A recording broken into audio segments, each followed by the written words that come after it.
All right. Just a second. Let me hit got it. Oh, Okay. all right, now it's all right. All right. So yeah, since we're just recording, starting to record now, the idea is we're trying to merge all of this right into just one VS Code. Uh, Mm-hmm. so what we can do is I'm going to create another directory inside Flask projects, mkdir, and School of Athens project. That's our Flask API backend, right? Correct. Okay. So I'm going to just go ahead and call this one. I'm just going to give it a name here of final project. We can always change it later. Of course. Yep. But what I'm going to do is I'm going to move School of Athens from our current directory to final project. So So it's like a copy and paste.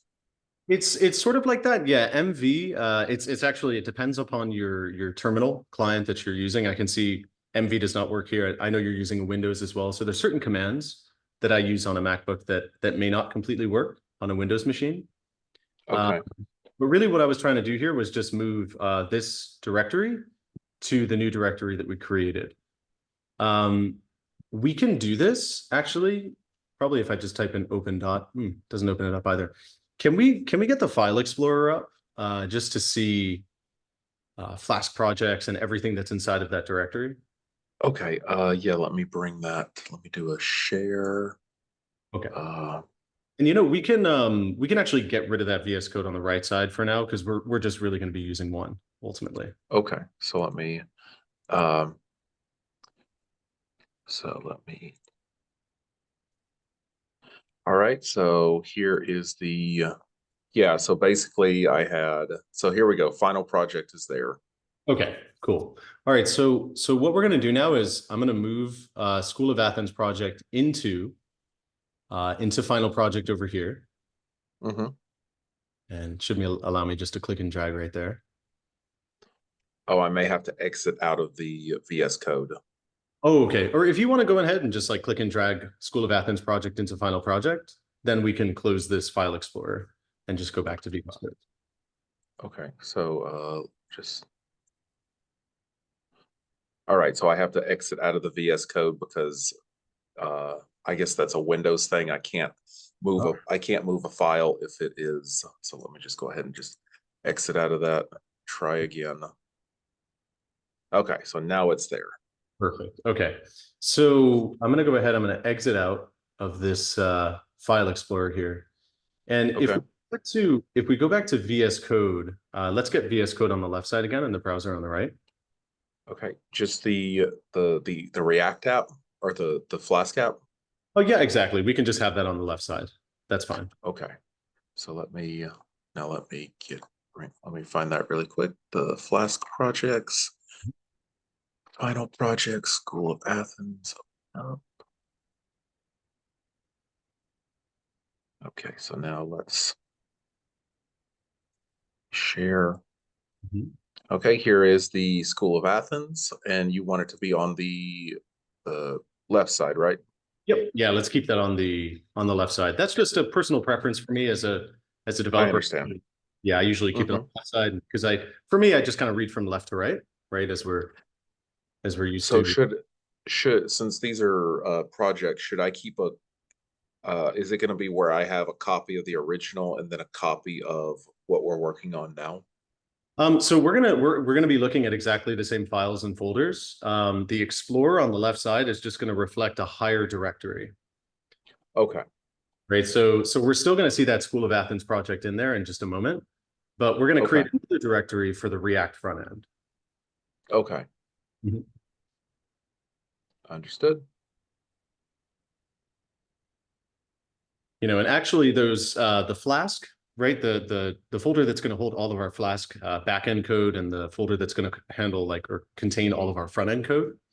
Um, Hmm. we're going to later on just call those front end and back end, right? Okay. So we're just going to like change around the file and directory structure a bit, but that'll enable us just to use one VS Code. Okay. Mhm. All right, so I see the VS Code here. Do we have well, we don't actually quite need the browser yet. I'm going to open up a folder here. Let's go one level higher here to Flask projects. And now let's open up final project here. We're going to select this. And once we open it up now, we can see we've still got all those same files and folders, right? Oh, I see what yeah, I see. I remember this part now. Mm-hmm. Yeah, so what I'm actually going to do for final project here, okay, I'm just going to rename this one for now. Can we go ahead and control click on this folder here?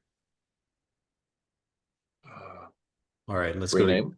yep, exactly. And let's call this just backend, all one word. All right, so I can, oh, well, I'll have to.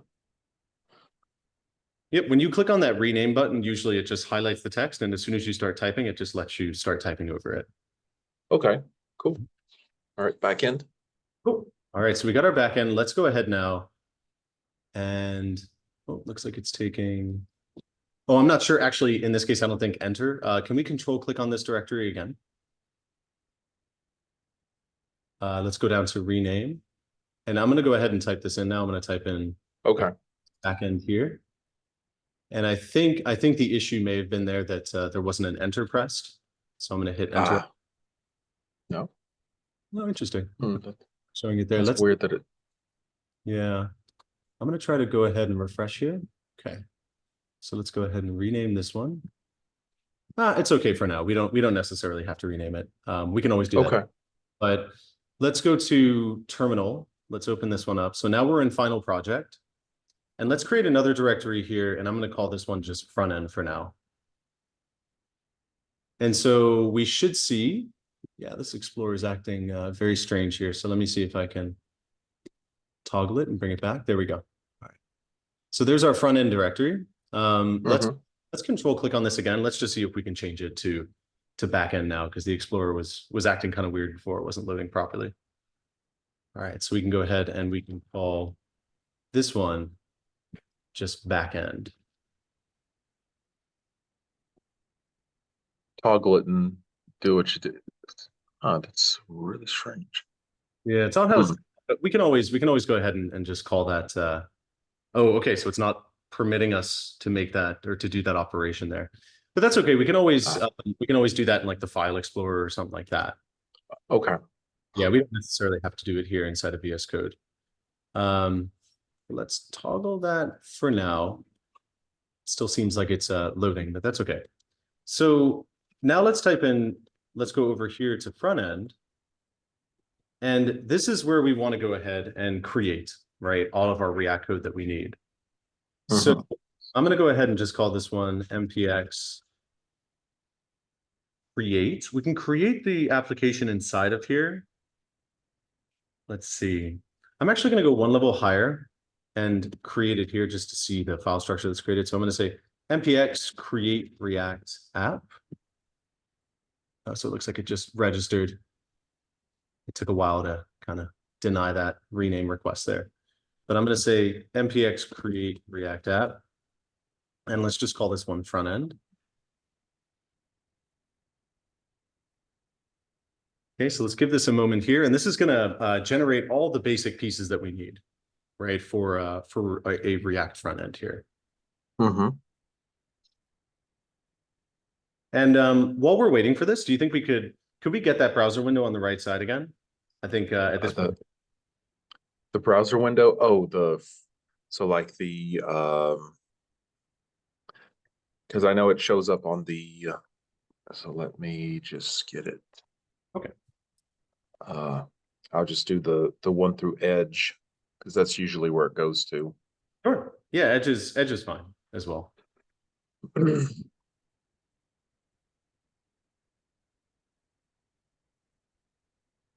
Seems like is that like the newest maybe a romantic scandal with I don't keep up with Korean. Yeah. I mean, I'm leaving. It's kind of a horror story what's going on in this country right now. The birth rate is just cratered. So yeah, same thing in Japan. Actually, it's really well in Japan it's like 1.3, 1.4, which is bad, but salvageable. Korea is like 0.7. Oh, wow. I mean, it is. Whoa. Yeah, they are less than one child per woman. So it's Wow. going to be I mean, the Japanese have, because as you well know, they're pretty long-term thinkers. They were able to say, okay, this is going to hit us. We got to figure out how to solve the problem. Yep. And they started making these changes back in the 80s. And so they were able to, they're wanting to kind of get people to spread out into the countryside again instead of Mm, just being in these cities. But half the population of Korea lives in the Seoul metro area. So yeah. yeah, there's no, I mean, that's my ex-fiance. She didn't want kids, so we had to end the engagement because of Let's see. it's just in the culture right now. Don't have kids, which is Yeah. so That's it's it's so strange. Yeah, that's really interesting because I mean, I told you I had a Japanese girlfriend for almost 2 years, and Hmm. there are big cultural differences, right, that are going to be there. And it's one of the things that makes those sort of relationships, I feel, really challenging, like when you come from different cultures, different worlds, you know, it, Hmm. it can be really challenging. So, I mean, I never went as far as getting engaged, but, I can definitely Hmm. understand what you mean in terms of like challenges of, you know, Yeah. Well, relationship. from now on, it's just like within the first or second date, it was like, you want kids? Because if you don't, it's like this is not going to work. Right. So Right. yeah, it was Yeah. We're getting older, so, we definitely have to use our time more wisely. exactly, exactly. All right. So it looks like the installation is done over here. So let's go ahead now and double check here if we can start this up. I'm going to go ahead and okay. So LS here doesn't quite work for us. Here's our front end though, right? Hmm. Let's refresh here just to make sure it's totally up to date. All right. So here's everything that we need, right, for our React front end here, and this is our back end, of course, right, that we've got in place. Hmm. We are going to have two separate terminal shells here, right? So of course we're going to have one terminal shell here to clear as a command that works on Mac. But I was just trying to clear out should be able to go Okay. ahead. I don't want to kill the terminal, but let's see, clear terminal. So let's keep one of our terminal shells pointed to front end. That's interesting. Clear that. Okay. So now we're pointed to front end. Let's go ahead here and point our other terminal shell to the back end, which unfortunately I can't change that name here via VS Code, but this is our back end that we're looking at here. Hmm. So let's go ahead. Let's get our front end started here. And we should be able to go ahead and just say npm run start.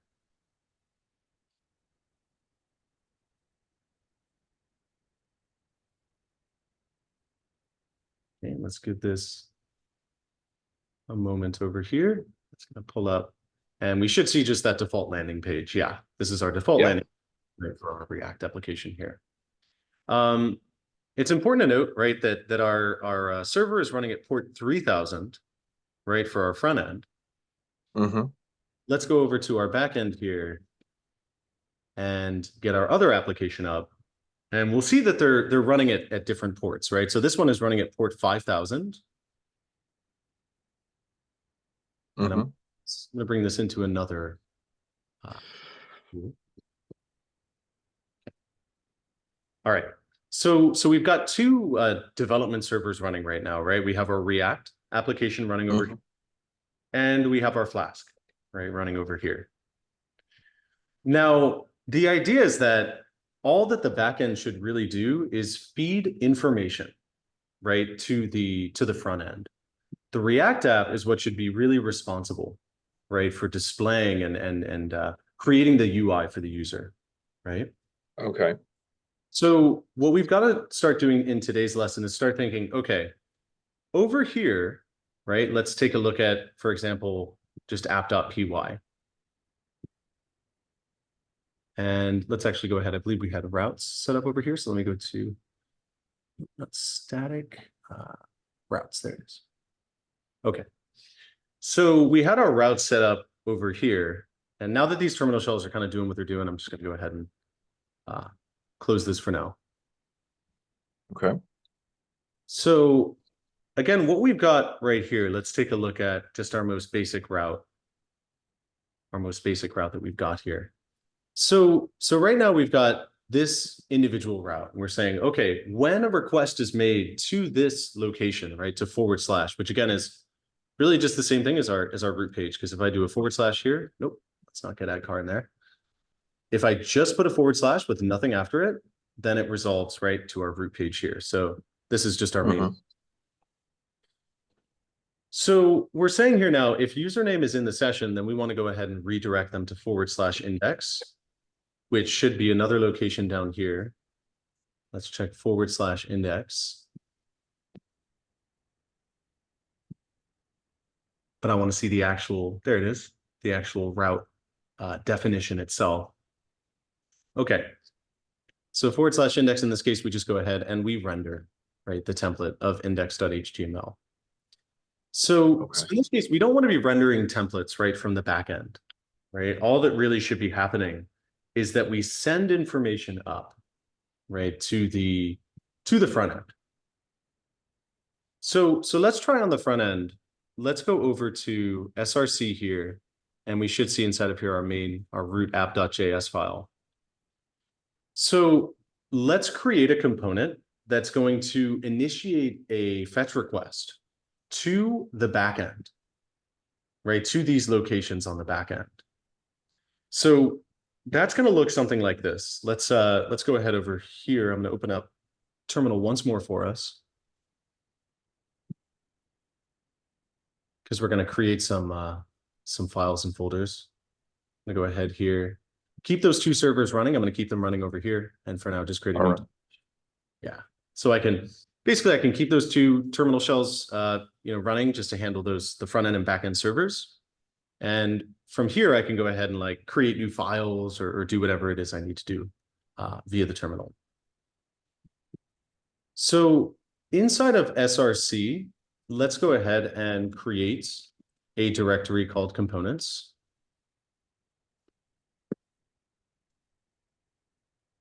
And we should see that in a moment. Let me go ahead and refresh here. Let me just confirm. mkdir, in this case, because we are in front end, it should be able to, let's go here back a little bit, let's go back in the front end. Let's clear this terminal for a moment. I'm going to create a directory here. I'll actually navigate into, I'm not sure why it does that.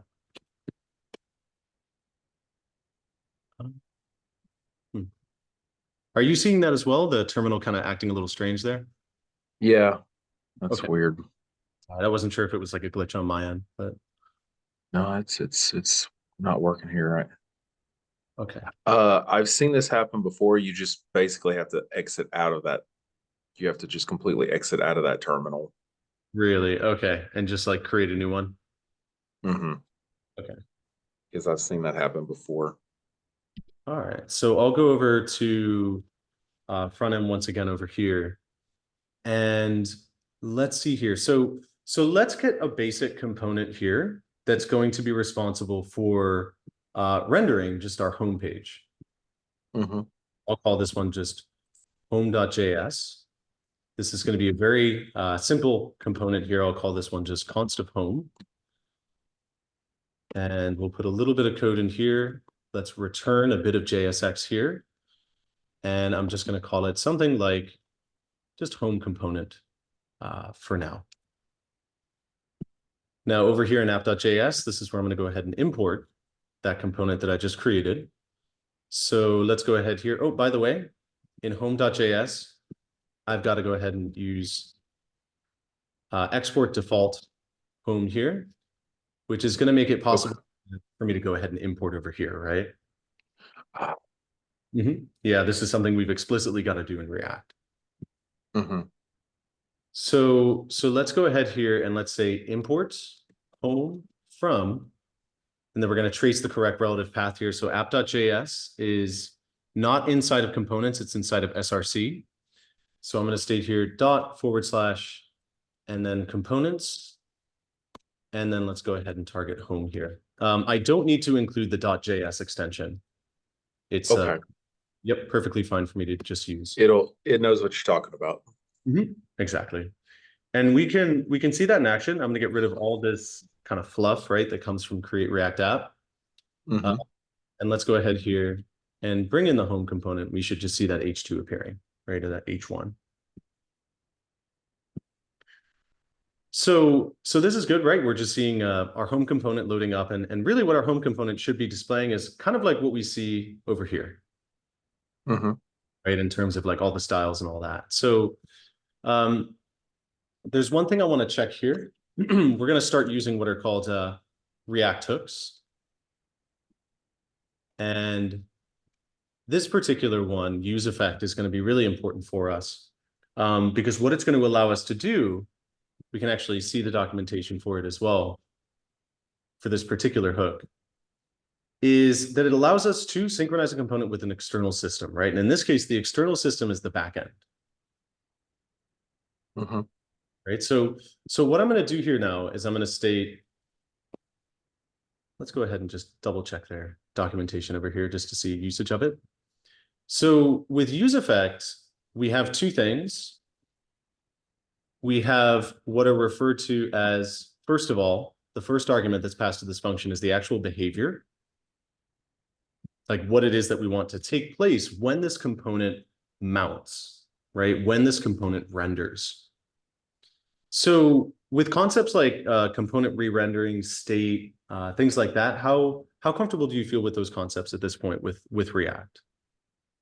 I mean, it's you've really helped me get it to where I can understand it in English, basically, not computer. So yeah, I'm much more advanced than I was just a few weeks ago. Awesome. Awesome. I'm glad to hear that. All right. Just let me know if there's, because I kind of I move through concepts quickly just so we can get like the intended outcome, right? That's fine. That's fine. Okay. So let's take a look here, right? So what this use effect state is going to do is it's going to be responsible for loading up information that's returned to us from the backend, right? So basically what we want to do in addition to use effect is we want to make use of the other hook, use state. So use state, that allows us to create a state, right? Set up a setter function as well, and an initial value for that state, right? So the syntax always looks kind of like this, right? Let's say here, setter function, and then we go ahead here and we say use state, and then some sort of an initial value, right, that we provide in there. So what I'm going to call this state is just data for now. And actually, there's a const that's included here as well. So I'm going to state const data. Then let's go ahead here and say data setter. And then I'm going to go ahead and use state. And the initial value that I'm going to use is an empty array. So what the use effect hook is going to do is it's going to, again, fire off a request to the backend. The backend is going to send us some sort of information that we're going to load up into this state, and we're then going to go ahead and render to the page. So let's try this for now. Let's just do a fetch request to, and let's make sure that it's to the correct location over here, the backend, right? Mm-hmm. So I'm going to state here our fetch is going to go to http:// and then we're going to go ahead and drop in. Oh, they actually already have it. Excuse me. All right. So this fetch request is going to do a few things, right? And have you seen fetch requests before in JavaScript? Just a few times, yes. Okay. So the sort of let's keep this over here for reference as well. And MDN is a really good reference for anything really having to do with JavaScript. Mm-hmm. So what we can do, like they have an example a little bit further down, they should have, but it's okay. We can also go ahead and just build it ourselves. The idea here is that we provide a path, right? We provide a path to send this fetch request to. Then we take the response and we do something with the response, right? But for now, I just want to go ahead and console log the response. just so we can see it inside of our terminal shell over here. So let's see if we get anything at this point. Let's go ahead and hit enter here. And in this case, let's make sure data setter. Let me just verify that what we're looking at. I believe this is our, okay, this is our backend that's running over here. Okay, cool. All right, so let's go ahead over here. And again, I'm going to load up this component. Again, this component we should see is just loading up at this location here at our root location.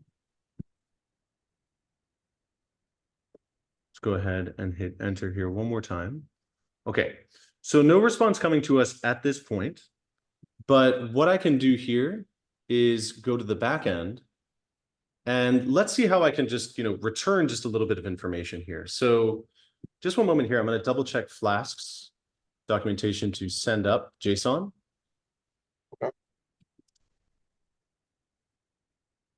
Okay.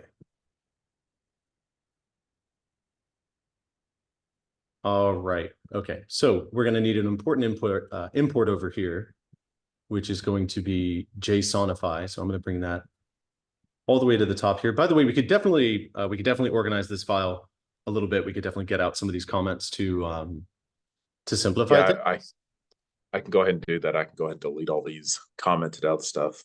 Yeah. Do you think? Yeah. Let's go ahead and just get rid of those comments for now here. So just yeah. So now it's less crowded. So just, much better. Yeah, this is definitely much better. There we okay. go.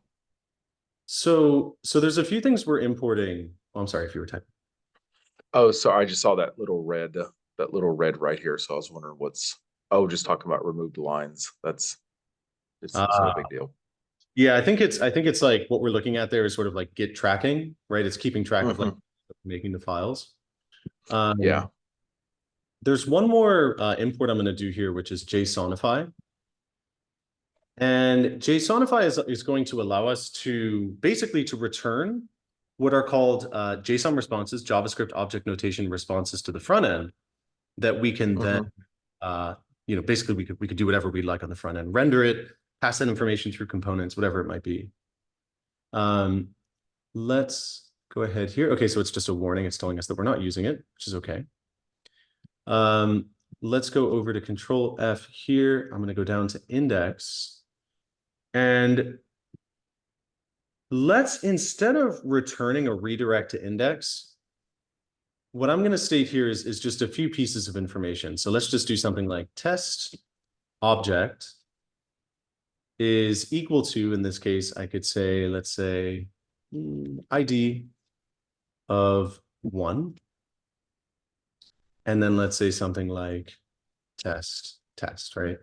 Anything works here. We just want to kind of test out the passing of this information to the front. So we've got our test object here. Now, instead of going ahead here and redirecting to index, let's go ahead and return JSONify, but with that test object in there.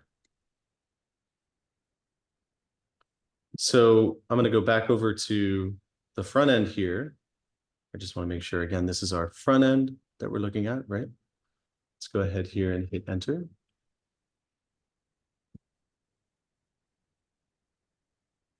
All right, let's go ahead back over to our other terminal here and hit enter. And let's go back to here to see.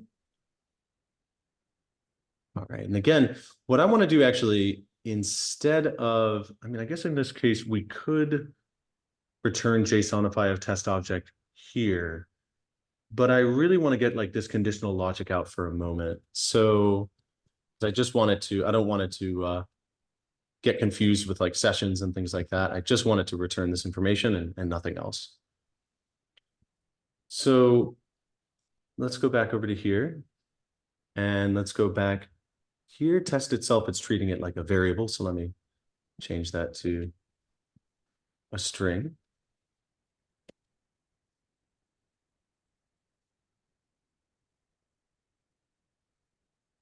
And we'll make this one here as well. All right, so let's go ahead and refresh. There we go. So this is the JSON response, right? That's coming to us from going to this endpoint. And what we want is like just this test little piece of information to go up to the React front end, just so that we can like establish communication, right, between the front end and back end over here. So at this point, again, it's just, we verified over here that now it's just returning this, this JSON response. Let's go back over to app.js and let's double check our fetch request over here. So let's go ahead here, let's save, let's go ahead and refresh. And it should be showing us get requests that are made, or when we go ahead and like trigger different components that are rendered. I'm going to go ahead and Control-C here. Let's go ahead and fire this up one more time.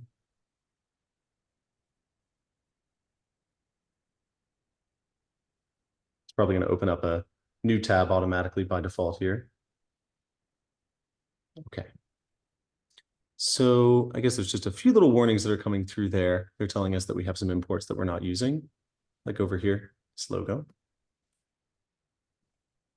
But keep that out.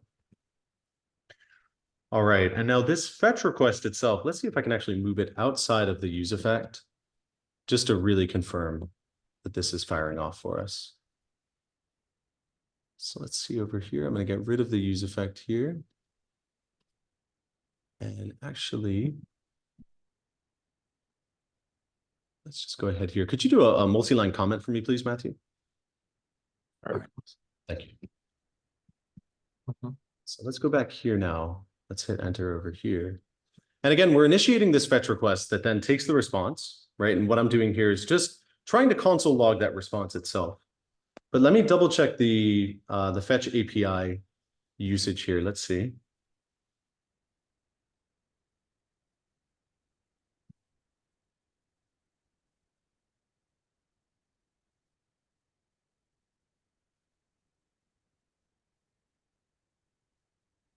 Okay, so they have different syntax I'm seeing in this case in terms of fetch, but let's see.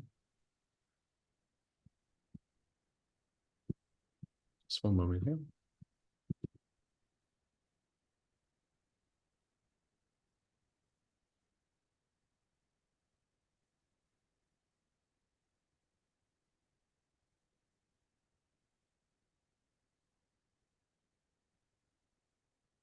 Let's see.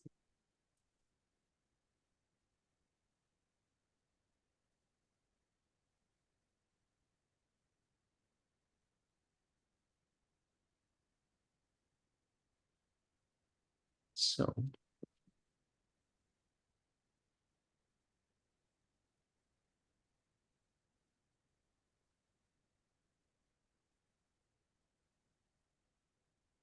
okay. But again, we want this in JavaScript.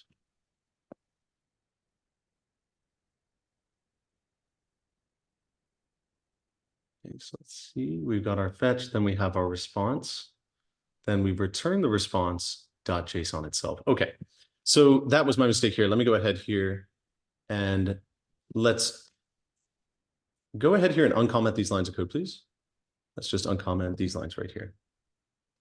All right, so what I'm going to do is also use .json. And what this is going to do is it's going to convert, right, the response itself from JSON into JavaScript, right? So again, what we've confirmed over here is with the backend, when I hit enter in the browser, we can see that what's being returned to us, right, is just that bit of information, right? That information we defined in routes.py.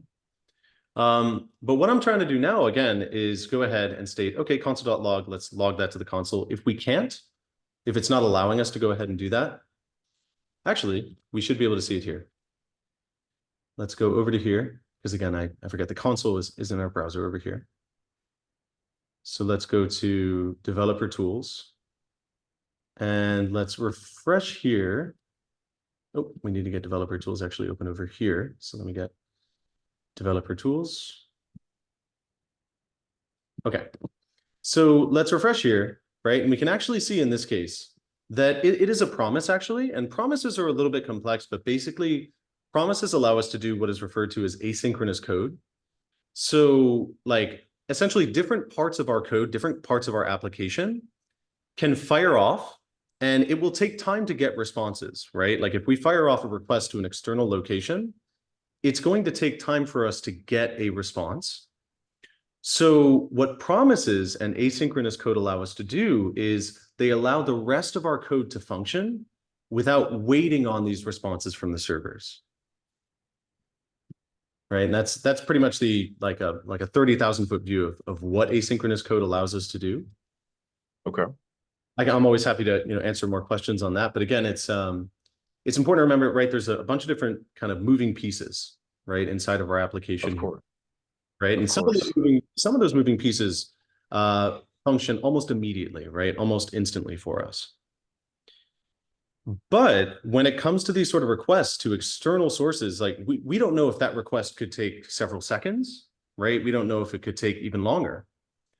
So again, this sort of syntax that we're using here is basically stating, okay, we want to initiate these requests to the back end, but we want the rest of our code to function until we get a response, right? Until we get like some sort of a confirmation or denial that our request was successful.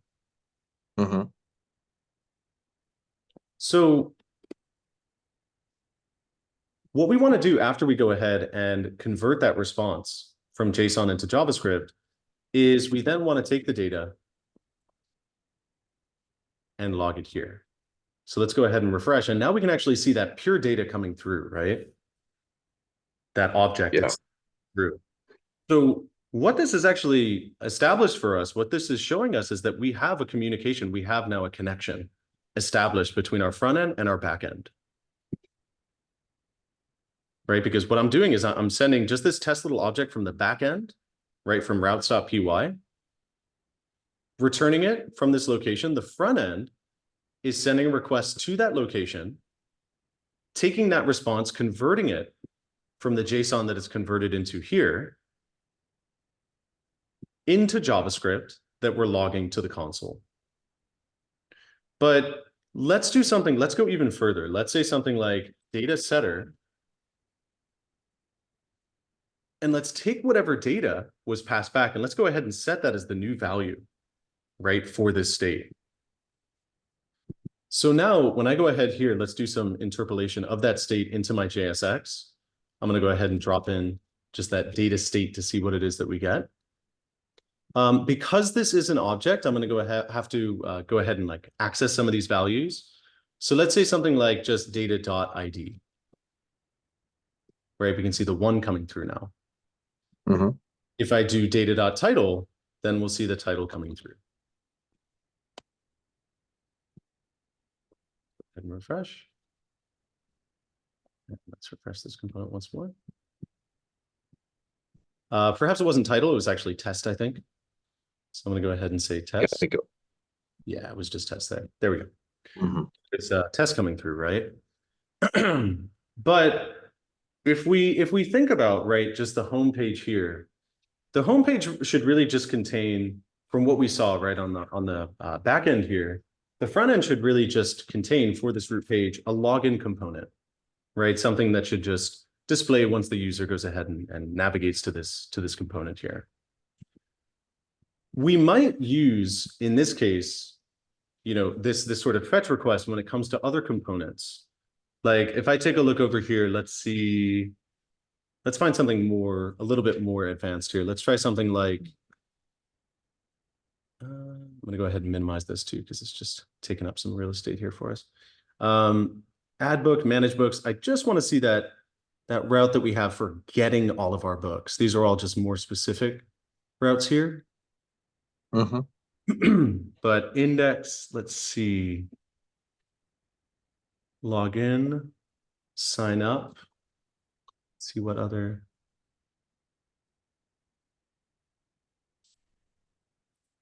Okay, what other endpoints we had here in place.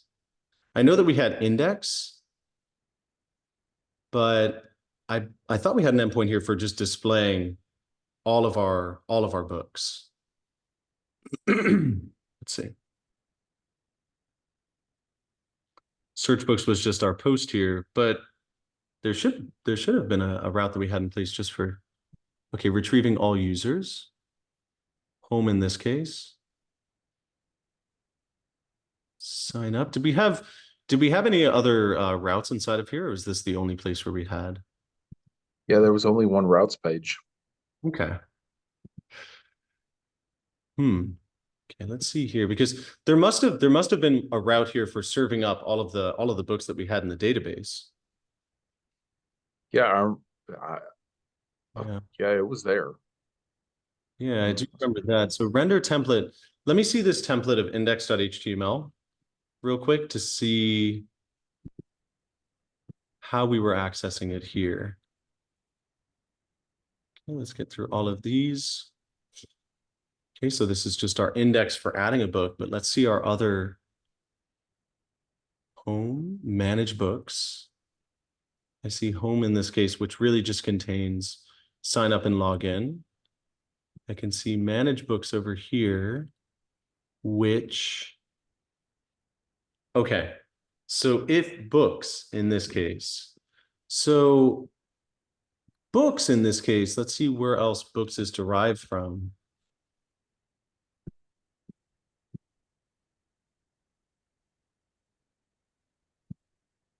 Again, this is manage books. Let's go over here. And let's see. Okay, so route of managed books. Here we go. This is the one I was looking for, managed books. Okay, so let's in this case on the front end, I'm going to create another component, and we're going to call this one just book, or I'll call this one book list.js. Okay.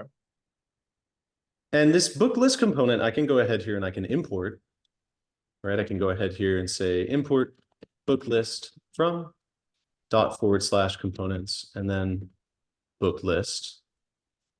But of course, because we don't have anything inside of that file for now, we're going to have to go ahead and create it. So I'm going to move over some of this logic here. I'm going to duplicate it for book list. This should be called book list. And this should be called book list, just so we can see it. And let's export this one as book list. Okay. All right, so now if I go over here, and if I go back over to app.js, actually, let's go ahead and drop in that component that we just imported. Let's do book list / There's our book list component coming in here. Let's fire off a request here to manage books, right, to that location on the back end. And manage books, instead of passing that information, right, we can see that we're passing it here to the template. Mm-hmm. Instead of going ahead and taking things like this, let's go ahead and say something like this. Let's say, let's not even return this template. Let's go ahead and state, all right, we've already gotten the books from that query. Let's go ahead and return JSONify books, right? Let's return a JSON representation of all of the information that we have in our database for books. So now here, if I go to manage books, let's hit enter. And let's see here, object of type book is not JSON serializable. So in this case, it's because we have a collection of books going on here. So I'll need to go ahead and convert. Let's see here. Object of type book. Okay, let's go ahead and do console.log, or excuse me, print here of books. Just to see what that data pool there looks like. So let's go to terminal here. Let's go back over to our backend terminal and let's refresh this page. So we should see here, let's remove the code here that's triggering the error for us. So I'm going to go ahead and put a comment line here. And let's bring back the line of code that was functioning properly for us before here. Let's refresh. Okay. So we can see then we've got, okay, an array of just one book, right, that's coming through for us here. Mm-hmm. But JSONify appears to have certain requirements here. So let's check out JSONify with Flask. And let's see different examples of this. So in this case, what they're JSONifying is all of these different pieces of information. So probably what I'll be able to do here, I should be able to go ahead and say something like, let's see if we can return one JSONified book instead of just going ahead and doing the whole list here. Let's see if I can just do books and then 0. It still may not give us the information. Yeah, object of type book here is not JSON serializable. So let me check this real quick.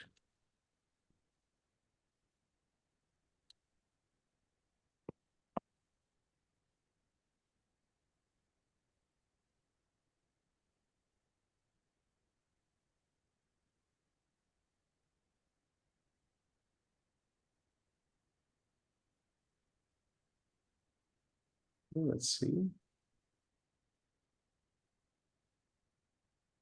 Okay, I see. So just reviewing here their documentation. So different way that we can go ahead and do this.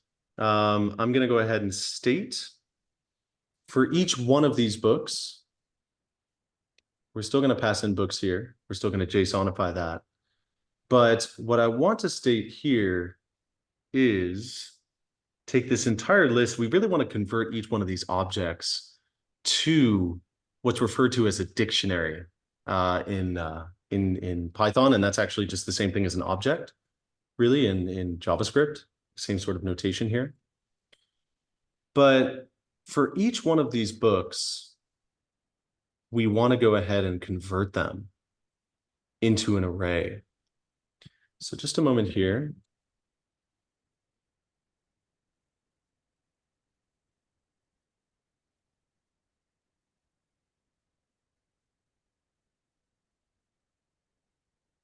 Okay, so we've got all these different books that are returned to us here.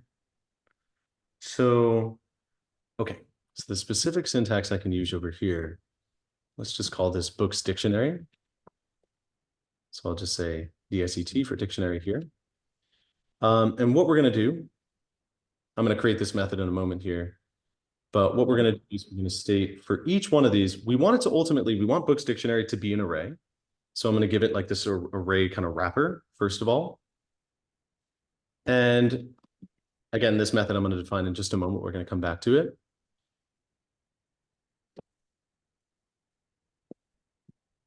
Okay. So basically what we're going to do, what this line of code allows us to do is, sorry, JavaScript, iterate over each book and convert to a dictionary. So, so again, to dictionary, this is going to be a special method for us. I'm going to go ahead and just include it within this individual method that we have over here. So let's also take a look at our class.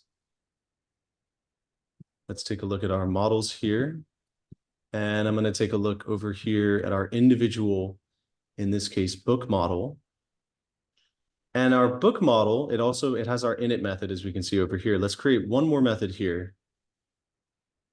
And this particular method, we're going to go ahead and call to dictionary. And self is going to refer to any one of the instances of the book class that we create. So we're going to state here return. And I'm going to say, right, there's a bunch of different information for books here. But what I'm going to say is just a piece of information for each one of these. So let's go ahead and say something like ID. And this is going to be self dot ID. We're going to also have ISBN. This is going to be self dot ISBN. And then we're going to go ahead and we're going to state here, let's put a comma. Let's do author, self.author. We're going to have title, self.title. We're going to have length, self.length.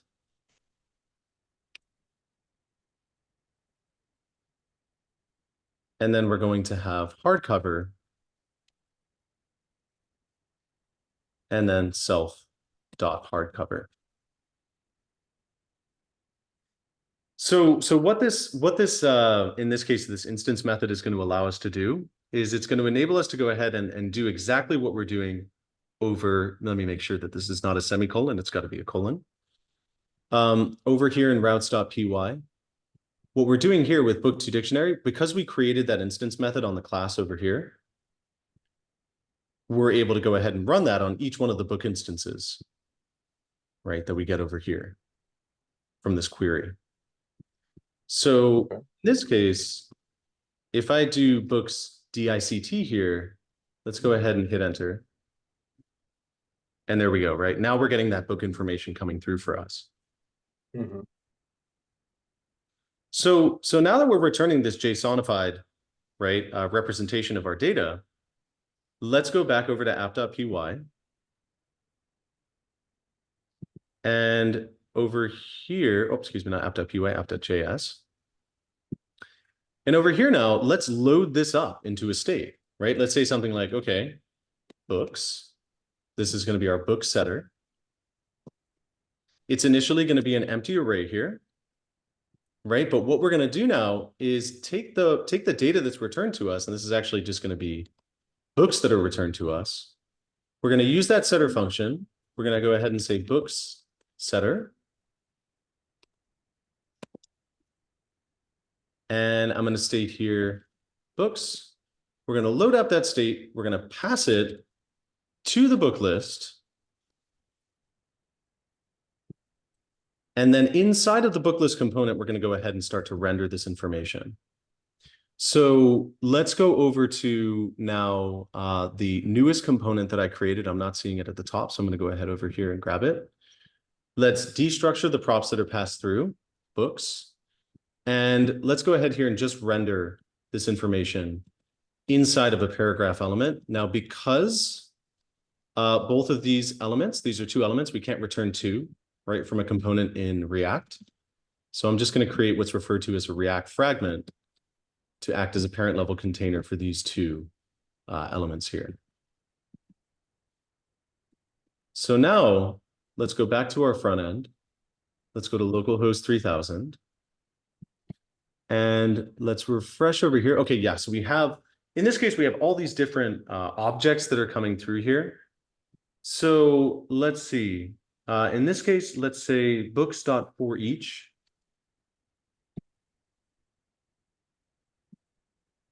Books.forEach book.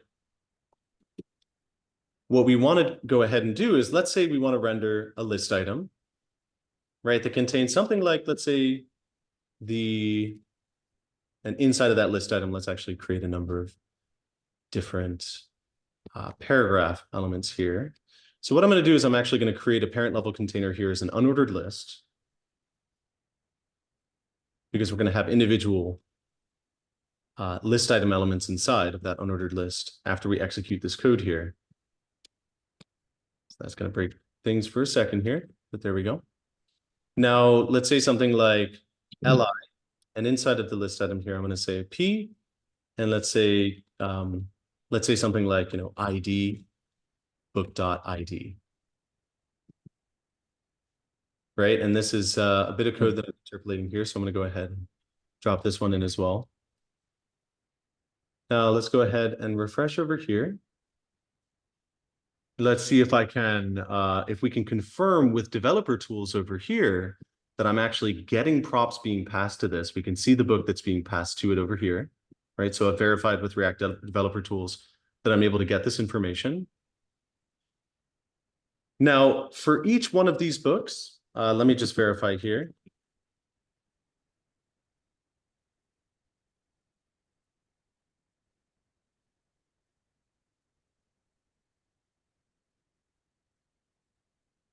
Some water here.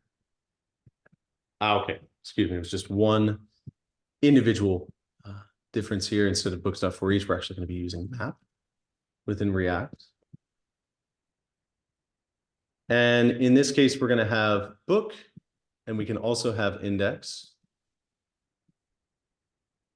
right? The index of that book. And now what we want to do again for our list item, the key in this case can just be the index of that item. And then what we want to state over here again is things like book.id and so on over here.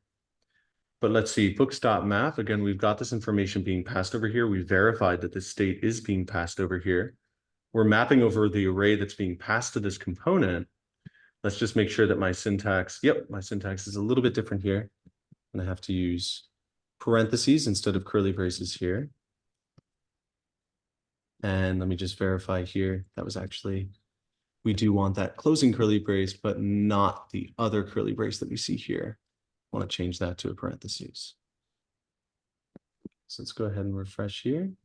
There we go. So there's our information starting to come through, right? So what I can do now is I can create a few more of these. I can copy paste this.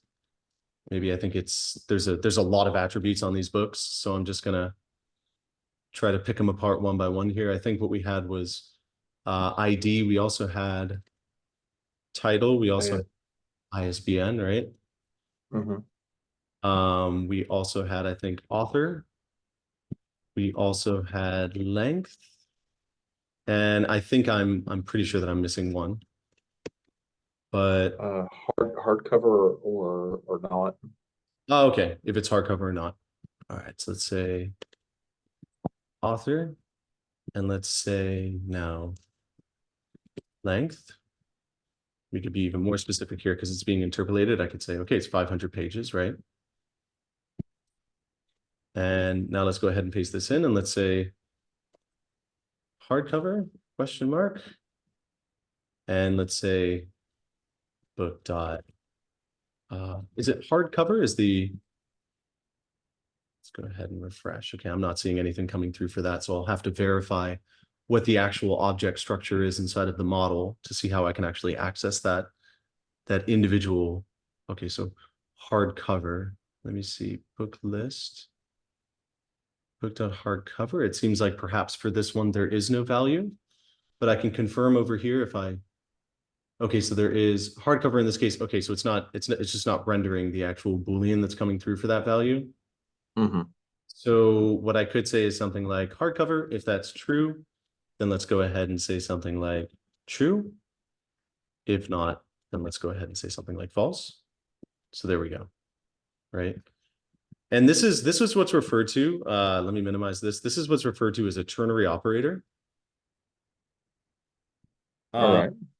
Right, but really what we're looking at here with this ternary operator is just if-else conditional logic, right? So really, the basic way that a ternary operator functions for us is we have some sort of a condition, right?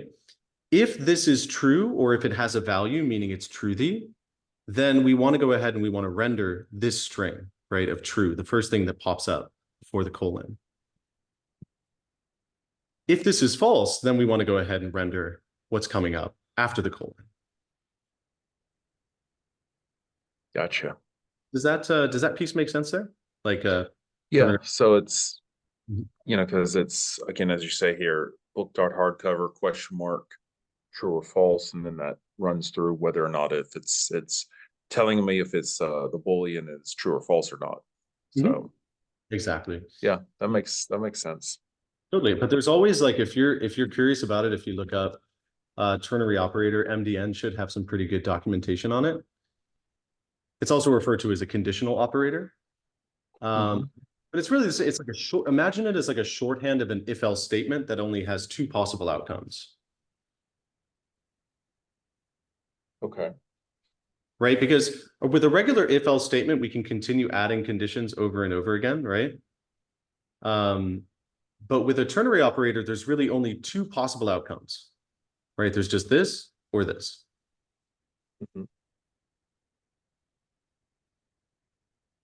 Just two outcomes.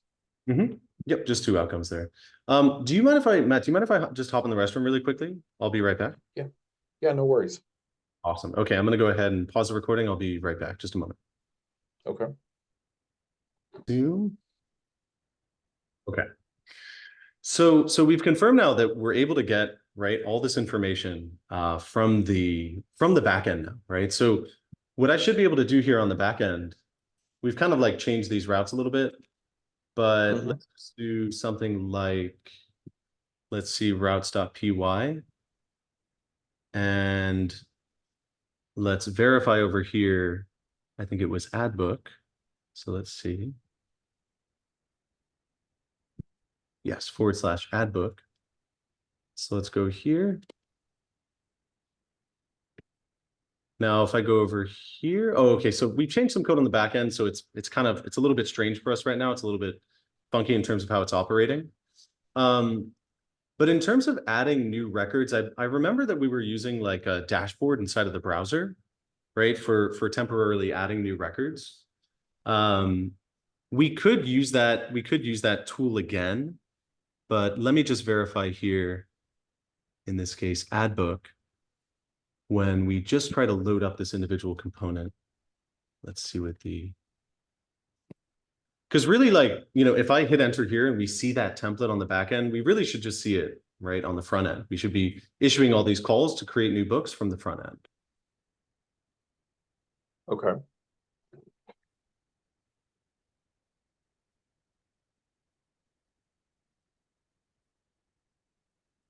Okay, let's see here. I think the issue actually could be to add book. Let's see if there actually should be an individual form here for rendering, or individual route here for rendering the form.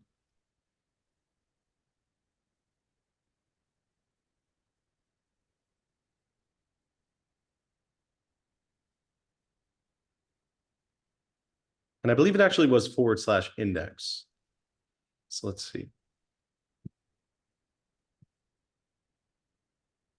Right. Okay. And this is just responsible for rendering index.html, which is actually the place where we go ahead and add our books, I believe. So let's go back over.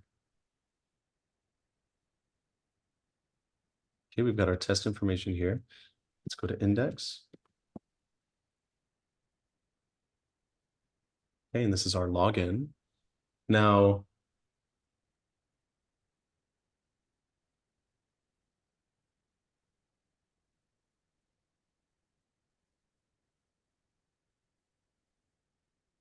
can you actually go ahead and log in with your credentials here for me?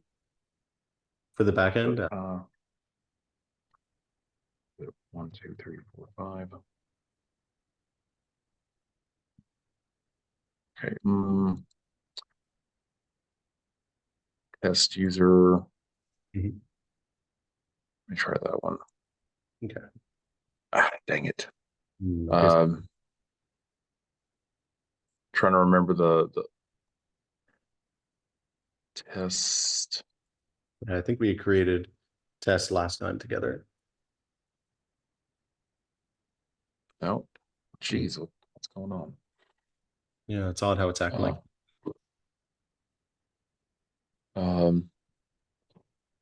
Let me just go home and well, that's not gonna work.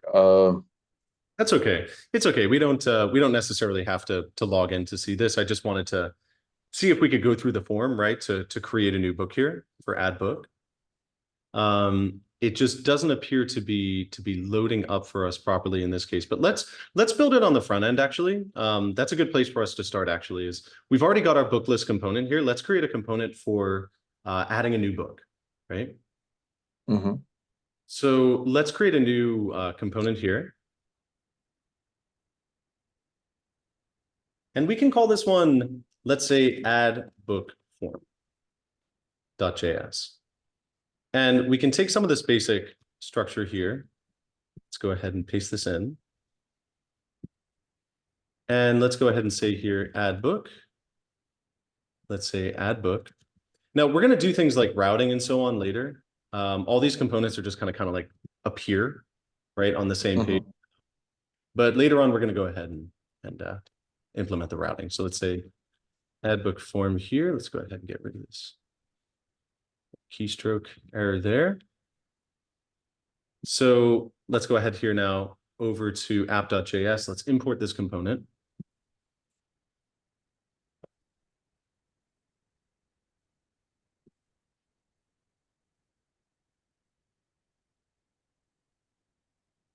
So this one actually should be just add book and then form. Let's go ahead over here and change this to be add book form.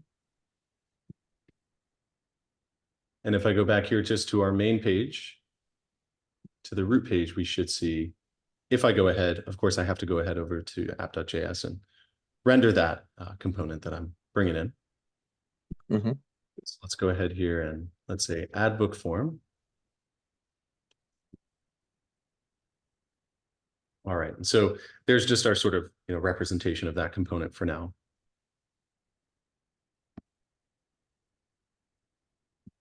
So now let's go ahead here and I'm going to add a container.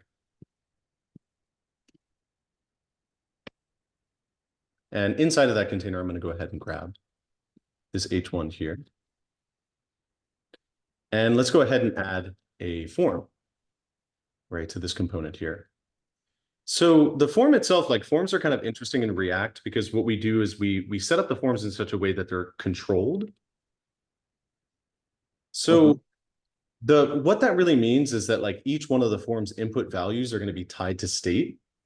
So let's do something like this. Let's just import use state for now from React. And this state here, I'm going to create a number of different states here first. Let's go ahead and say const, something to represent, right, each one of these inputs. And I can actually maybe build this form down here first so we can have all those values and I can take a look back at them. But again, things like for the form, we don't need an ID, right? We need something like, let's just say title. So let's say input and placeholder title. So let's drop that. And I'm going to comment this one out just for now. Or actually, you know what? Let's just go ahead and create it just for this one input so you can see what I mean. So I'll say title setter, use state, and our initial value is just going to be an empty string. So now notice how this placeholder here, right, is just title. But if I go ahead and say the value of this input is equal to, let's say 1, 2, 3, 4, 5, right? Or 1, 2, 3, 4. We see how that loads up in the input over here? Yeah. We want the value to actually be set equal to the state, right? So if I go ahead here and if I say something like the value is equal to title, now it's totally empty. But if I type in 1, 2, 3, 4 up here as the initial value for our state, we see that, right, is filling in our input now. So the reason why we do this controlled forms in React is because basically when we go ahead and submit a form, right, state is like a central concept when we have a React application. When we submit a form, it is essential for us, right, to make sure that those values that we're submitting along with that form are ultimately stored in state before they are submitted, right, with that post request, with that form submission. So we're going to see just more examples of that as I handle the rest of these inputs here. But let's say something like, on change. And when we go ahead and trigger an on change event here, let's actually see, I believe it's actually on change with a lowercase e for JSX elements, but let's test it out. I'm going to take the event itself, the on change event that's taking place. And I'm going to go ahead here and just say, let's say title setter, and let's set it equal to e.target.value. So now what's going to happen when I type into this input over here is we're going to see that we're going to update state, right? So if I go in here and if I type in TEST, let me go ahead here and try to type it. Actually, on change, let me just verify here.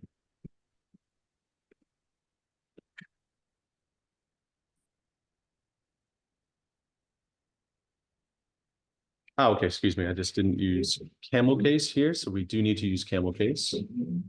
Let's go ahead and change this to a capital C. All right. And so now let's go ahead and type in some values here. There we go. So do we see down here this state? Yeah. Right. So as I continue typing here, we should see that that state continues to update. Right. And now as I get rid of everything, right, that goes ahead and removes it for us. Right. So we can see this in action. If I do something like this, let's say P here, let's go ahead and render the title state inside of that paragraph element. Let's refresh this. And if I type in here, we can see that it's actually appearing for us, right? Mhm. Right up here, right? So again, what we're going to do with all these inputs, we're not going to render this information to the page like that. That was just for the sake of example. Okay. But what we're going to do is we're just going to continue to listen, right, for each one of these inputs. And as we make changes to them, the state that is responsible, right, for each one of these inputs should also fire off here. So these are all, of course, these are going to be different, right? We're going to have title. Let's go ahead and say author. Let's change this to author setter. And let's go ahead and change this one. Again, I think length, right, was our option here. Yeah. Length, length setter here. We also have, let's see, title, author, length. I think the other option here was hardcover. Mhm. Right, so I'm going to say I here. think an ISBN is one of those also. Okay, got it. I'm actually going to move ISBN to the top because that's typically like the first thing, right, that the user enters. Mhm. So I'm going to go ahead and move that here. We're just getting errors because I see you have the autosave feature here. So ISBN setter.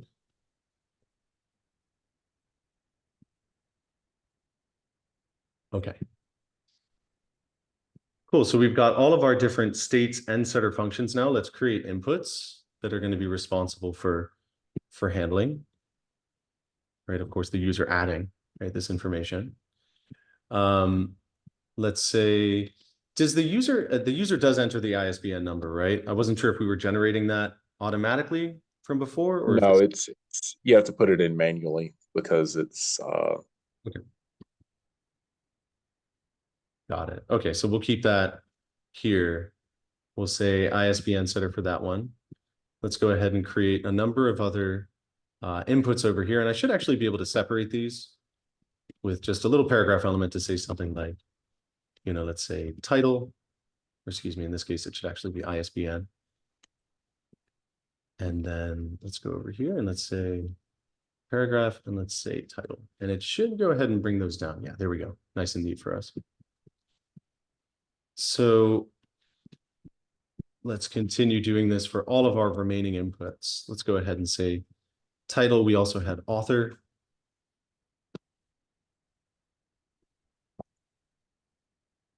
And let's go ahead and set the value here equal to that state. Let's say author setter here.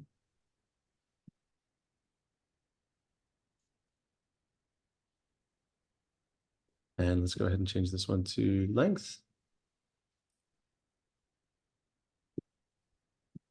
And let's change this to length setter.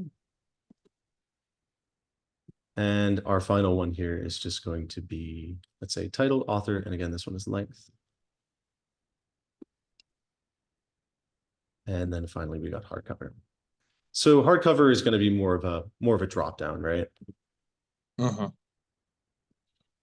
So in this case, let's change this one to be length setter. All right, so now we have 5 states and we have 5, right? 5 different inputs here that we're handling. Let's change this one to our last setter function, hardcover setter. And we can change this one to be, again, a select, right, in just a little bit. But what I want us to, again, keep in mind here is that our state, if I look at add book form, we've got, again, these 5 different states. And now when I type in to any one of these, right, we see those states lighting up now, right?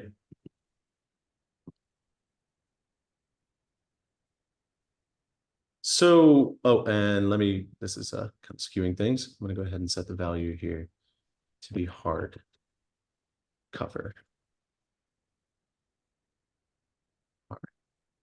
So again, all these different inputs, as I type into them, we'll see the appropriate states light up and change, right? Mm-hmm. Now, the idea here is if I created a function, if I say something like, okay, const on submit, right? What do I want this form to do when we submit it? The first thing that I want it to do is I don't want it to refresh the page, right? I don't want that default refresh behavior. And I'll show you that right now. If I do a button here, type of submit, and let's go ahead and add submit here, right? And I can go ahead and do a line break here, so it looks a little better for us. Oh, BR tags do need to be closed, it appears, inside of JSX. They're self-closing in regular. I should be able to self-close it. Let's try like that. Yep, that works. Okay. I'm going to do one more break element. We can always do CSS later to customize this a little more elegantly, but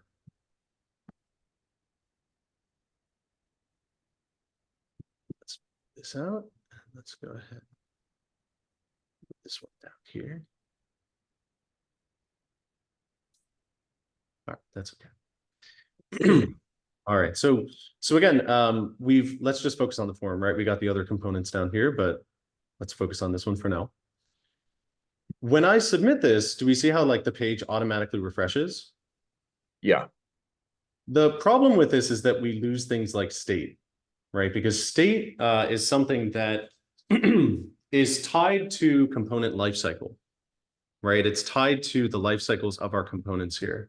So when I refresh the page like that, that's actually, which is something that happens inadvertently, right? When we click the submit button, that causes our state to, or excuse me, it causes our page to refresh, which causes all of our states to go back to the initial values that we set right over here. Okay. So let's go ahead here. And first of all, let's say e.prevent defaults. So now if I go here and if I click on that button, we should see that the page is no longer refreshing, but let's go ahead here. We want to also go ahead here and state on submit, we want to tie this function to it. So now it's actually going to show us that the page does not refresh, right, when I click on that button. So this is good again, right? Because what we want to do is we want to capture these values. We don't want to trigger a page refresh, right? But we want to send this information to the back end. Okay. So what we can get from the target of the event is a bunch of different pieces of information. Let's go ahead here and let's console log. Right, or actually, okay, so in this case, really all that we needed to do with this event was prevent the default page refresh behavior. The nice thing is that we can go ahead and let's console log all of this information, right? So let's console log the ISBN. Let's console log, or I could actually, let's pack up an object here. I'm going to do it like this. So I'm going to say new book is equal to, we're going to create an entire object structure here. I'm going to say ISBN is ISBN. We're going to have title, which is title. We're going to have author, which is author. We're going to have length, which is length. We're going to have hardcover, which is hardcover. Or I'll just put it all like this here. Hardcover, which is hardcover. All right. So again, this is JavaScript here, so I'm going to say const new book in this case. And hardcover is not defined, so I have to make sure it's the same as the state. So there we go. Now, if I console.log new book,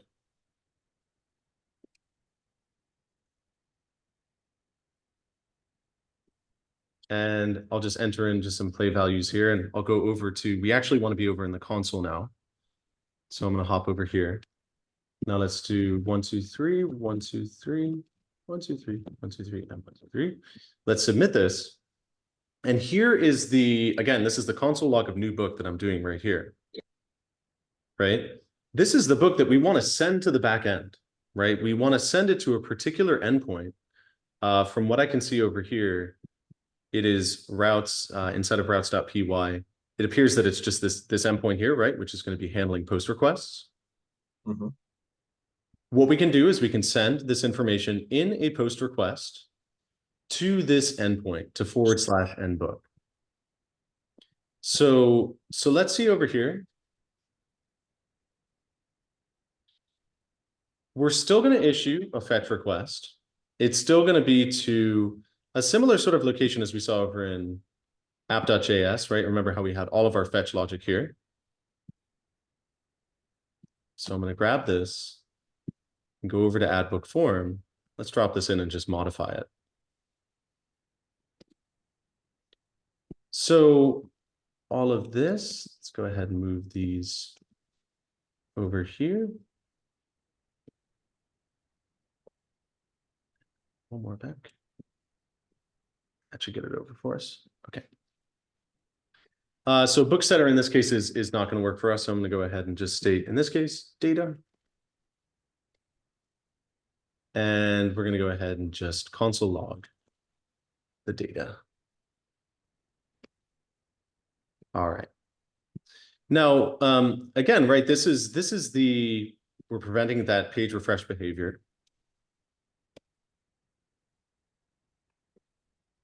And then in this case, we should also keep in mind that, this isn't just preventing the default page refresh, it's preserving state. I'll state here to preserve state. Here, create a new JavaScript object with its values derived from the values of states at the moment of submission, of form submission. Sure. Right? So all these values are derived from the values of states at the moment when we go ahead and submit this form. So with the fetch request here, right, there's a few different arguments that we can pass to this function. The first is always going to be the endpoint itself, and in this case, it's going to be add book, right, based upon how we set up routes back here, right there. So again, back here in add book form, we need to include what are called request headers along with our fetch requests. So let's take a look over here and say fetch request headers. We should be able to see this inside of our MDN docs.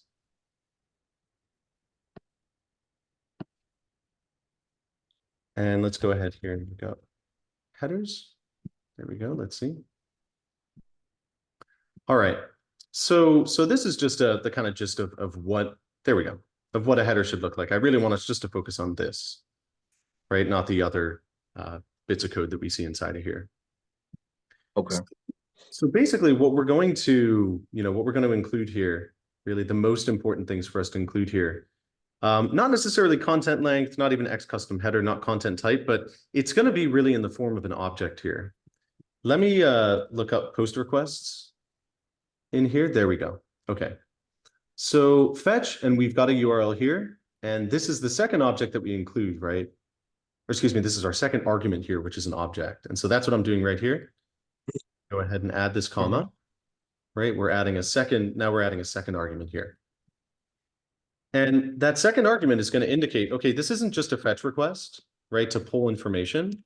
This is actually a fetch request to send information, right? And this is different than what we saw over in app.js, because in app.js, we didn't pass a second argument here, right? And what that means is that we don't have to specify any headers. This is just a GET request by default. We're just requesting information. But in the case of our form here, we're still sending a fetch request to a different endpoint, right? But we're basically stating in this optional second argument here that, hey, this isn't This isn't a fetch request to request information. This is a fetch request to send, right? To send information.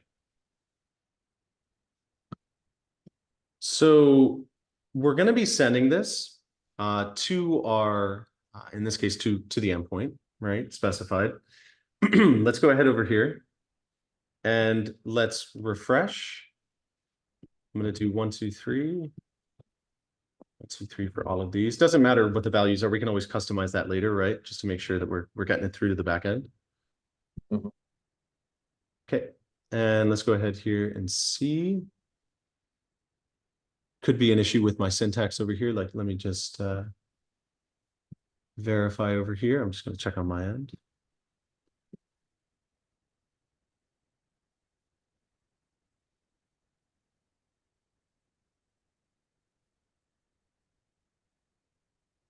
Okay, slightly different syntax. So we're actually going to indicate here, first of all, that the method is post. And then we're going to go ahead here and add headers, which is going to be an entirely separate object within this object. Right. So what we've got at this level, this is all just an object, right? We can see the key value pairs like method and post. And headers is our key here, but the value that we have set corresponding to this key is actually another object right here. Right. So at this point, we've got an object within an object over here. I'm going to state here content type.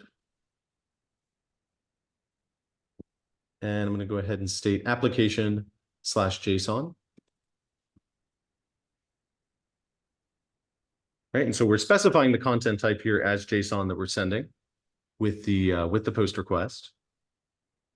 And in the body, right, we've got to specify here as well the body, right? The information that we're actually sending up with this request here.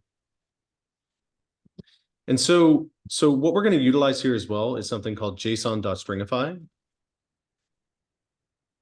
And JSON.stringify is going to enable us to go ahead and take, in this case, an object, right, that we're going to pass in. This is actually just going to be new book.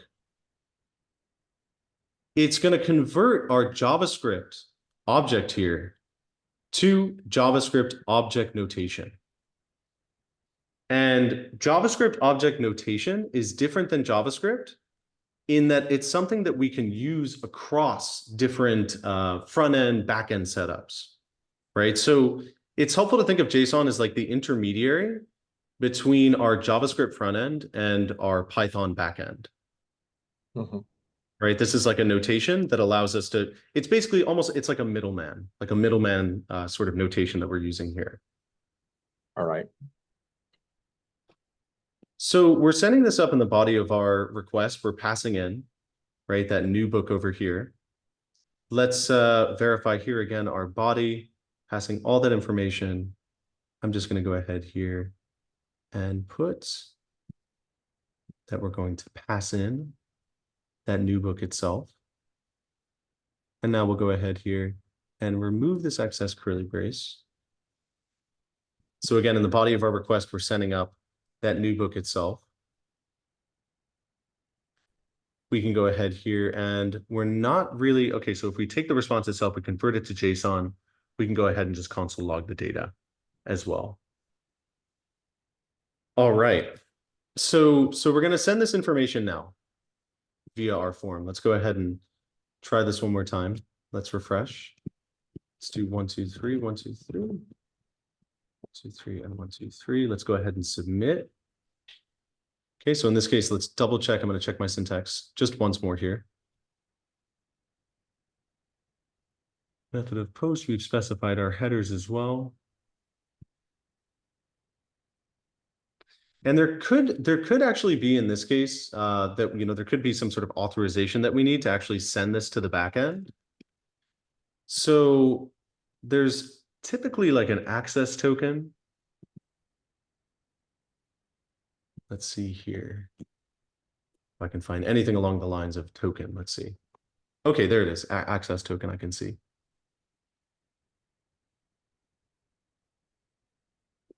Okay, so this is actually very helpful for us here because I can see that they already have the code in here to handle communication from the front end. Mhm. So I'm gonna go ahead. I'm gonna uncomment these lines. Actually, we may not for login, but we're gonna do Do you want me this. to, Mhm. do you want me to uncomment it? Oh no, it's okay. We can keep it. It's definitely gonna break some things. So I'm gonna keep it commented out. If we uncommented it, it would probably conflict with some things here. Uh, Okay. but I want to have it in front of, again, our ad book. I want to have it close by here because we're gonna utilize some of the same sort of syntax. So so again, ad book, right, is going to be in this case accepting. It really is just going to accept a post request at this point, right? Because there's no more get requests for ad. Hmm. You could actually use ad book to render the form. So I'm just going to keep the method in there. It's not going to break anything. But I can see in this example they have just a route with only one verb specified. Hmm. So let's see here. So if request.method is post, okay, and it should be post, right? We'll specify that from the front end. We want to go ahead and say ISBN request form. Okay, not request form in this case. This is actually going to be, as we can see here, request.json.get ISBN. So let's say request.json.get, and then within single quotes, I'll say ISBN. Let's change this one. I can actually probably do just a multi-line select here to save a bit of time. Let's change this to JSON.get because it's going to be the same for all these. And let's change our syntax over here to say author. Let's change our syntax here to say title. Here we'll change our syntax to be length. And here we'll change our syntax to be hardcover.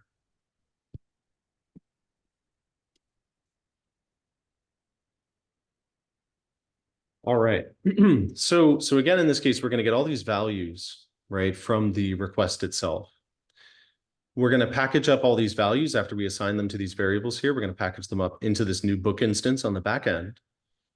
We're going to add that book to the database, commit it before going ahead and redirecting, right, the user to manage books. So in this case, though, I see that they have an access token. So let's go ahead and grab this. And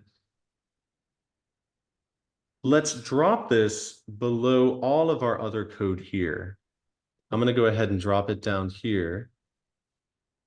Access token.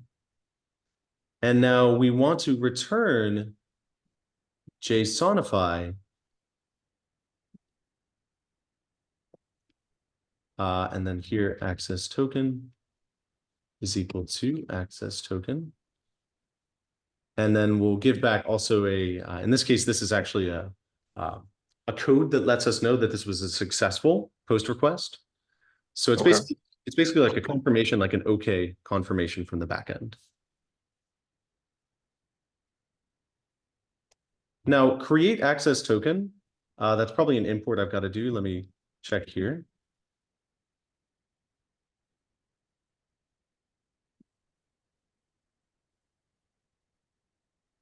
Okay, so I see Flask JWT extended.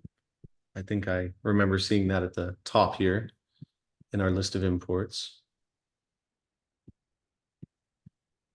Oh, okay, not up here in our list of imports. I'll go ahead and add it. Say from Flask. Let's state here.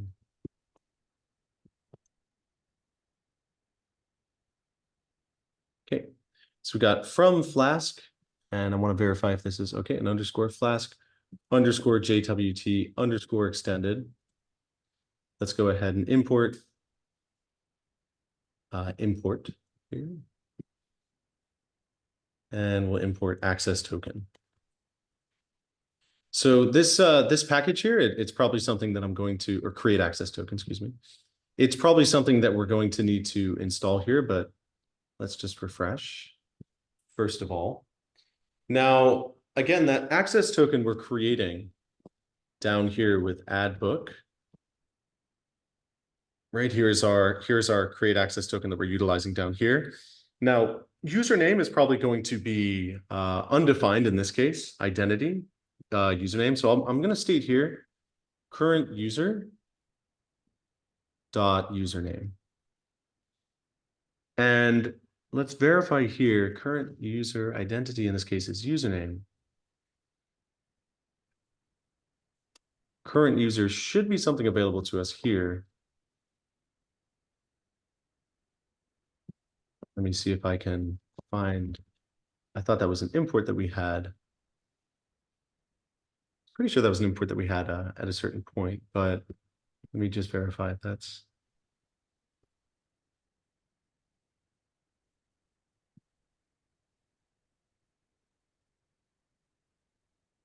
Okay, let's see. I think that was from WTF forms actually, but, or excuse me, in this case, what are we using for sessions? Let's see. Session over here, okay. So in this case, if session is being imported here, let's see if I can, let me double check the login logic that we had from before.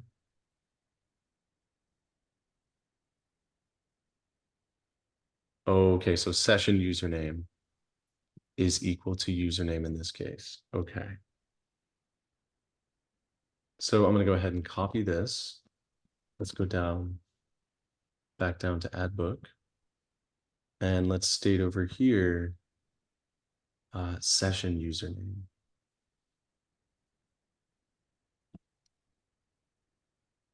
There we go. All right. So now let's do 1, 2, 3, 1, 2, 3, 1, 2, 3 here. Let's go ahead and submit. And if it's still, if the fetch is still failing here, there's some issue inside of our code on the back end. So let's see if I can maybe pull open the terminal and see if the back end is returning any sort of issues for us here. Let's see. Right. So this is our issue here, right? Is that for all of these different values that I'm trying to take from the front end, it's basically it's like a mismatch, right? So let's see just this specific db.session.add book. Okay, so we go ahead and we add that book here. Let's go ahead and verify our models. Actually, I want to check up here to see if there's any. Okay, let's see. Handle add user. Okay, let's go ahead over to models and let's verify here again. We've got ID. We've got ISBN. We've got author, title, length, and hardcover. Now, okay, so all these values I believe need to be inputted here for us from the front end. Just for now, we can always like customize it later.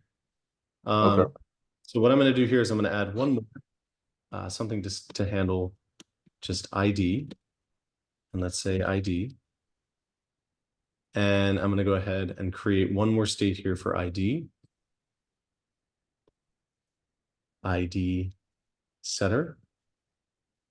And we'll set this one to use state, and we'll set it here as initially just an empty string as well. But in this case, again, the important thing to keep in mind is that we're sending strings when they should be saved to the database as integers, right? So let's go ahead and try something like this. Let's try ID again, because what I saw over in models is that ID is an accepted parameter here. Like I don't see any sort of method here to automatically set IDs, right? So it looks like something we need to supply here. Okay. So again, I'm just going to put this one more input in here for ID. Let's move this over and let's state ID. And let's do ID setter here. Now, for these inputs that are supposed to be numbers, we got to set them as types of numbers. Right. So if I save this out and if we go back now, we can see that we can only really type in numbers here, right? I can only enter in some sort of a number. I can only say, hey, let's hit up here and it should count up. But let me just double check again. ID setter is what we currently have. And ID over here is the newest state that we created. It's initially an empty string here. Let's go ahead and set it just to 0. See if that renders here for us. Oh, actually, I realized what the issue is here. It's not that. The issue is the value that I associated with this input. I need this value to not be ISBN. I need this to be ID. So let's bring this down a little bit. Could you bring that down just for a moment for me, Matthew, right there?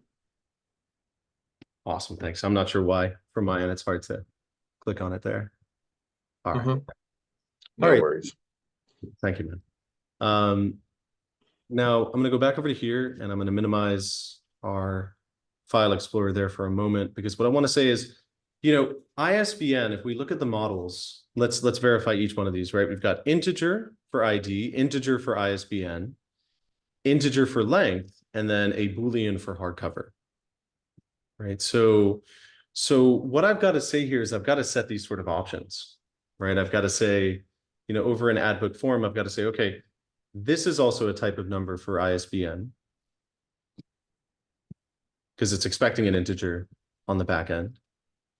Again, length is supposed to be, right, a type of number. And the final one of hardcover, I wonder if, let me see. I'm going to check if we can have an input of type Boolean.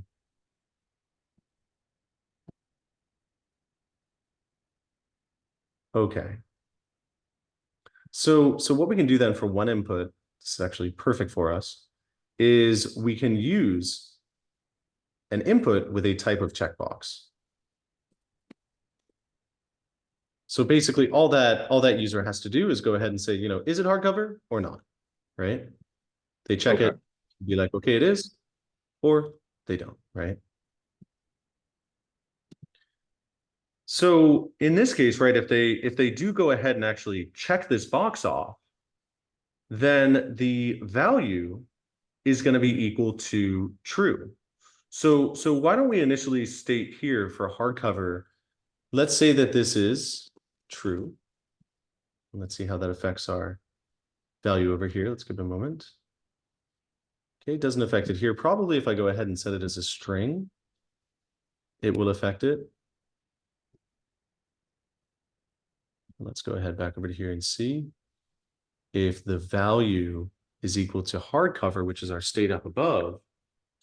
And we're basically going ahead and saying, okay, if we change this, let's remove this for now. But if we do, let's see. Just one moment. If we do click this, then the value should be equal to true here. But let's see. Just a moment here.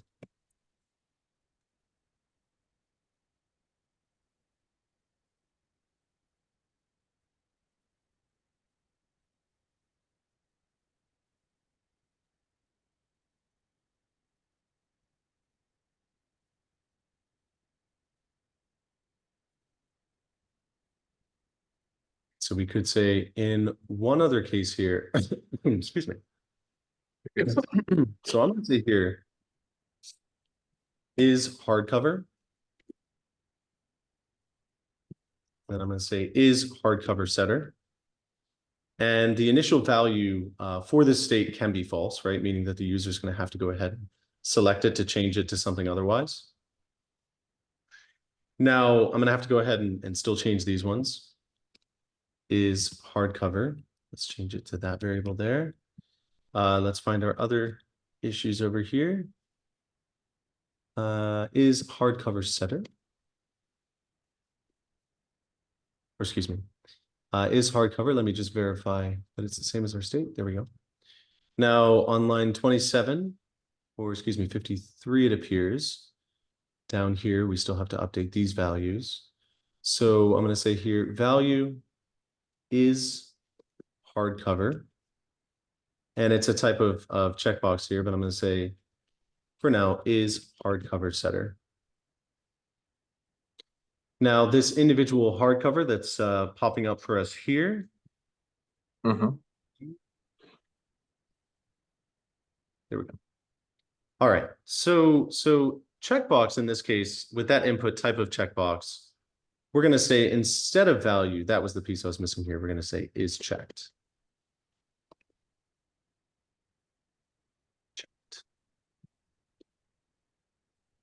So now here, if I go ahead and if I say, oh, excuse me, this is actually checked. Save that. And let's give this a value or a moment here. So now I can test this. If I go back up to state and I say, instead of it being false, let's change this to true. And let's see if this automatically, what it should do again is check off that box. There it is. So now we've confirmed here, right? When I go ahead and change that state value, it changes the value that we see inside of that input.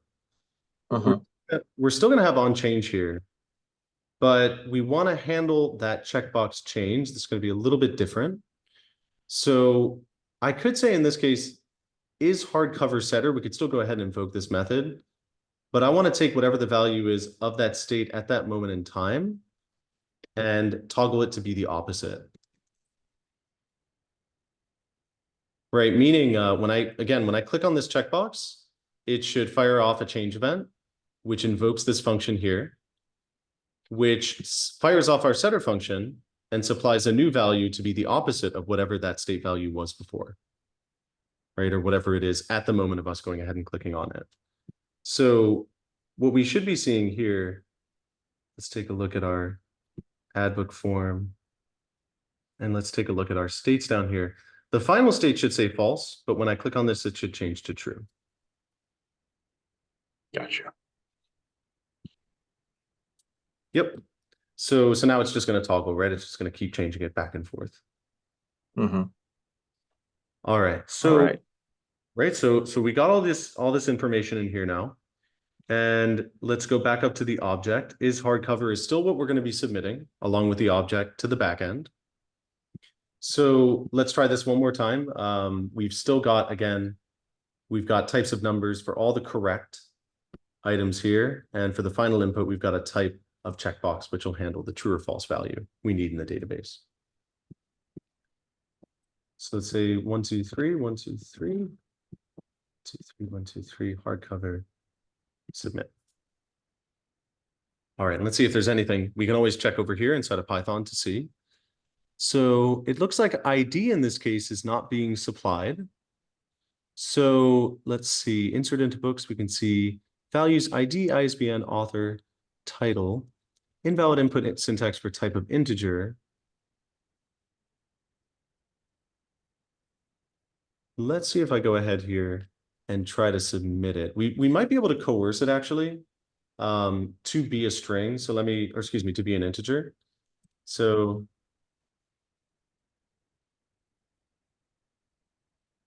let's convert that into an integer. Okay, so we should be able to use parse int on this to make sure that that ID that's being passed through here is going to be an integer. Same thing with ISBN. Let's go ahead and parse int on this one. We also need it on length.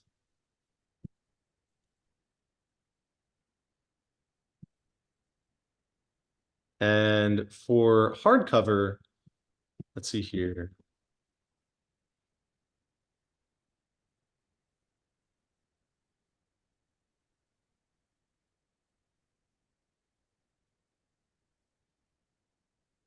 Let's see.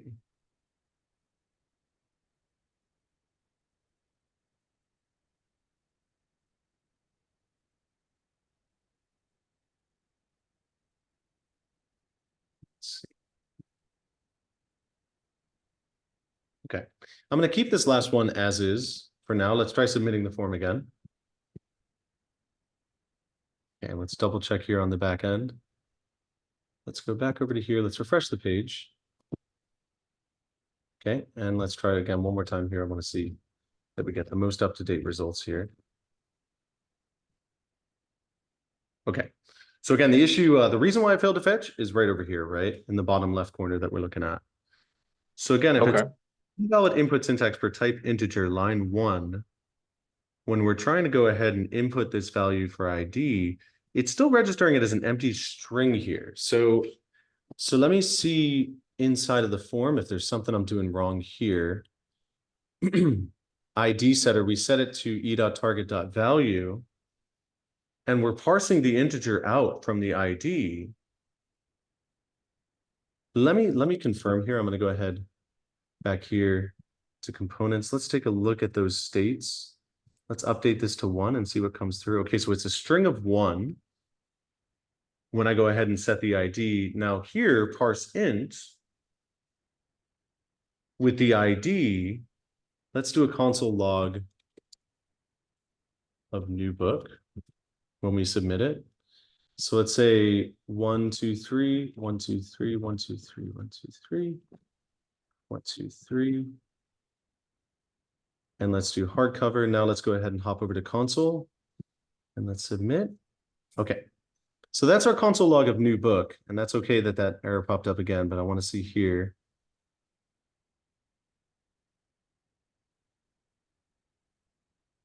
Okay, so that ID is still coming through over here. I am also seeing an error here in terms of, we can see no access control allow origin header is present on the requested resource. So set the request mode to no cores to fetch the resource with cores disabled. So again, I'm seeing two different issues here in terms of access. So I'm seeing when I try to submit the form and I try to add these values for the ID, let's go ahead and submit this one more time. Okay. So 1, 2, 3 are converted to, I can see these are numbers here. But ID is not making its way through. I can see all these other values are still making their way through. ISBN is coming through as a number. But I'm not quite sure why in this case parseInt is not working for ID. But let's see.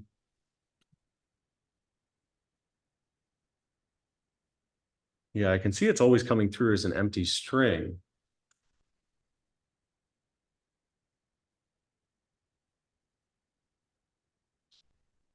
Let's see, again, I want to make sure that we're utilizing ID setter down here. Type of number, we set the value equal to ID here. And then when we go ahead and submit this form, again, that ID is not making its way through. So, but I can see it in the object that the ID is packaged up before we go ahead and send it to JSON stringify. We send it to add book.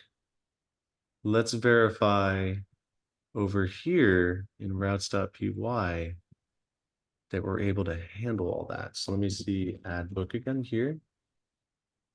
Oh, okay. So in this case, it's not handling it. Yeah. So I got to go ahead here and say ID is equal to request.json.get ID. We got to package that up and we still got to go ahead and add it. That's why it's not registering anything here. So I'm going to say ID is ID. And let's try this form submission one more time here. That should get us to at least past that ID issue we were dealing with just now.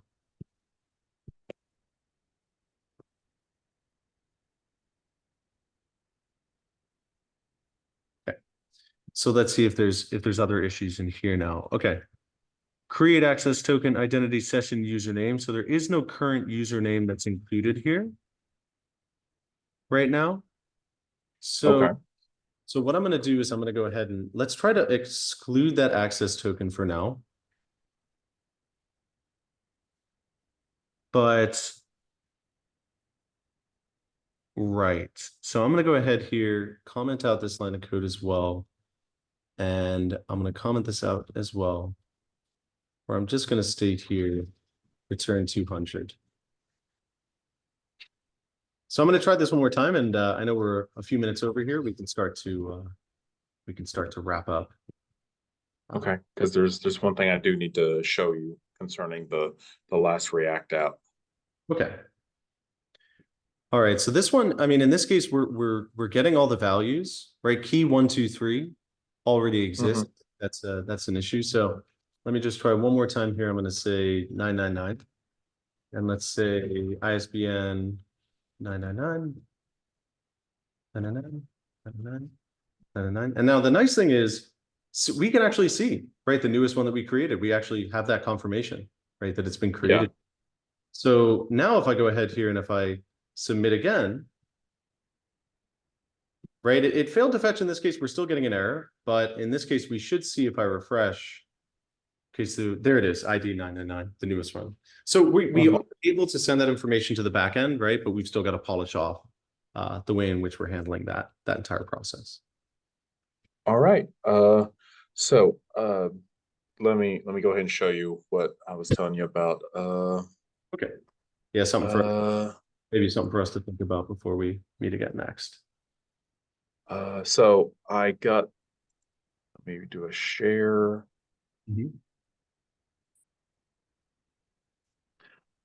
Okay, so this, the 7.3, let me go to view instructions.